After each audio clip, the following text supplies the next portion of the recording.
அஸ்ஸலாமு அலைக்கும். Welcome to FM சமையல். இன்றைக்கி அருமையான தொக்குங்க. இஞ்சி பூண்டு புளி வைத்த ஒரு அருமையான தொக்கு செய்ய போகிறேன். சூப்பரான தொக்கு இது. அடுப்பு ஆன் பண்ணி ஒரு இட்லி பாத்திரத்தில் 3/4 கப் அளவுக்கு இஞ்சி சேர்த்துருக்கேன். 1/4 கப் அளவுக்கு பூண்டு சேர்த்துருக்கேன். சுத்தமான புளி லெமன் சைஸுக்கு சேர்த்து மூடி போட்டு ஒரு 10 நிமிஷத்தில் குயிக்காக ரெடி ஆகிடும். நான் தோல்லாம் சீவிட்டு இஞ்சை பொடிசாக கட் பண்ணியிருக்கேன். அதே மாதிரி பூண்டு 3 பூண்டு அளவுக்கு சேர்த்துருக்கேன். ஏன்னாக்கா தோல்லாம் உரிச்சிட்டு அதையும் பொடிசாக கட் பண்ணி தான் சேர்த்துருக்கேன். இது 10 நிமிஷத்தில் வெந்துடும். பெரிய பூண்டாக இருக்கிறதுனால நான் 3 பூண்டு அளவுக்கு சேர்த்துருக்கேன். நீங்கள் சின்ன பூண்டாக இருந்தாக்கா 4 பூண்டு அளவுக்கு சேர்த்துக்கங்க. இப்போ அது ஒரு பக்கம் இருக்கட்டும். வெந்து 10 நிமிஷத்தில் ரெடி ஆகிடுச்சு. ஒரு தட்டில் மாற்றி அதை ஆற விட்டுடுவோம்.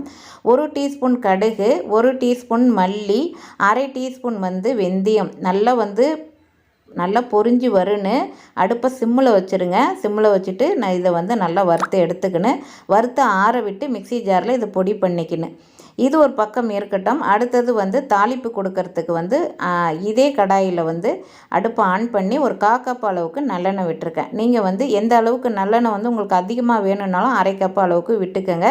எனக்கு 1/4 கப்பு கரெக்டாக இருந்துச்சு. எனக்கு உங்களுக்கு வேணும்னா நீங்கள் கொஞ்சம் ஜாஸ்தியாக சேர்த்துக்கலாம், உங்களுக்கு விருப்பம் இருந்தால். இதில் கடுகு தாளிப்புக்கு 1 டீஸ்பூன் கொடுத்துருக்கேன்.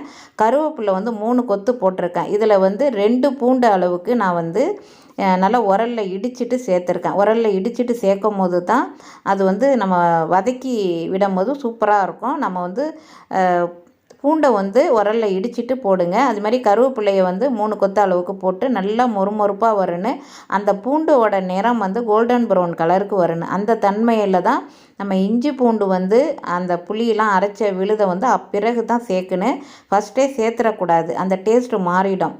இது சூப்பராக இருக்கும். இஞ்சி பூண்டு தொக்கு சூப்பராக செரிமானத்துக்கெலாம் ரொம்ப நல்லது. சாதத்தோடு சாப்பிடும் போது அவ்வளோ அட்டகாசமாக இருக்கும்.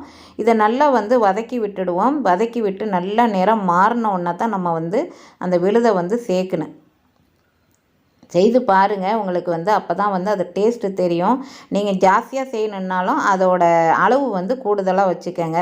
அளவு கூடுதலாக வச்சு நீங்கள் அதுக்கு தகுந்த மாதிரி நல்லெண்ணெய்லாம் சேர்த்து செய்யுங்க. இதுக்கு நல்லெண்ணெய் தான் செய்யணும், நல்லெண்ணெய் தான் விட்டு இந்த தொக்கை செய்யணும். அதே மாதிரி தண்ணி கொஞ்சம் கூட தண்ணி சேர்க்கக்கூடாது, சிறிது கூட சேர்க்கக்கூடாது. தண்ணி இல்லாமல் தான் நம்ம சேர்க்கணும்.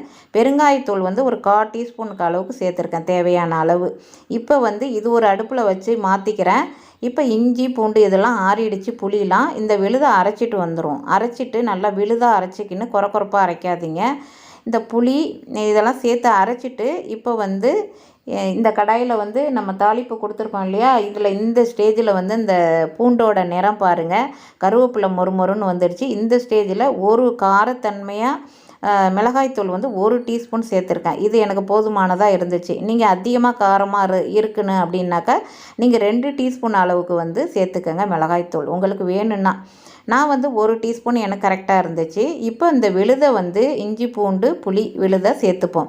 இதில் கொஞ்சம் கூட தண்ணி சேர்க்காதுங்க. கையிலேயே மற்ற விழுதெல்லாம் நல்லா அந்த பேஸ்ட்டை எடுத்து விட்டு நல்லா கைவிடாமல் கிளறுங்க. அடுப்பை சிம்மில் தான் இருக்குன்னு ஹையில் வைக்காதீங்க, மீடியமாகவும் வைக்காதீங்க. ஏன்னா நாஸ்டிக் தவா ரொம்ப நல்லது. சில்வர் பாத்திரமாக இருந்தால் அது ஒட்டுறதுக்கு சான்ஸ் இருக்குது. அதனால் இது கைவிடாமல் கிண்டுன்னு இந்த பொடி இருக்குது இல்லையா, மல்லி, வெந்தயம், கடுகு, அந்த பொடியும் நம்ம இதோட சேர்த்துக்கணும்.